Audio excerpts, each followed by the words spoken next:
आपल्याकडे शिवाजी महाराजांची पत्र आहेत. एक पत्र जे फारसीतलं पत्र मिळालं म्हणून मी तुम्हाला सांगितलं, मुंशी नील प्रभूचं विलक्षण पत्र आहे ते.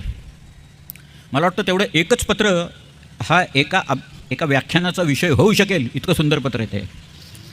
त्याच्यात शिवाजीराजे त्या लोकांना असं म्हणत आहेत की तुमचे लोक कायम वल्गना करतात की आम्ही शिवाजीला पकडून आणू म्हणून, पण तुम्हाला माझा मुलूक कसा आहे ते माहिती आहे.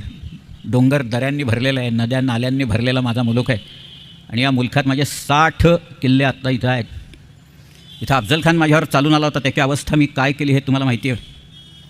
इथं शाहिस्ता खान येऊन बसला होता, बादशाचा मामा, त्यालाही मी काय केलं हे देखील तुम्हाला माहीत असताना तुमचे लोक वल्गना अशा कशा काय करतात की शिवाजीला पकडू म्हणून.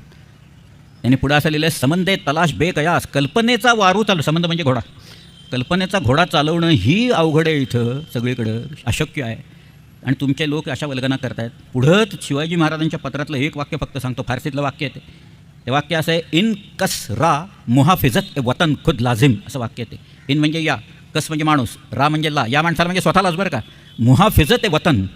आता वतन हा शब्द अरेबिक आहे, त्याचा अर्थ पितृभूमी असा होतो, मातृभूमी होत नाही, परंतु त्या लोकांना कळावं म्हणून त्यांनी लिहिलेलं आहे, इन कसरा मुहाफिजत ए वतन खुद लाजिम, it's very necessary for me to protect my own land. माझ्या मातृभूमीचं संरक्षण करणं हे माझं कर्तव्य स्वयं आवश्यक आहे, असं शिवाजी महाराजांच्या त्या पत्रात लिहिलेलं आहे. आणि म्हणूनच मी हे सगळं करतो आहे, म्हणूनच मी हे किल्ले बांधलेले आहेत. माझा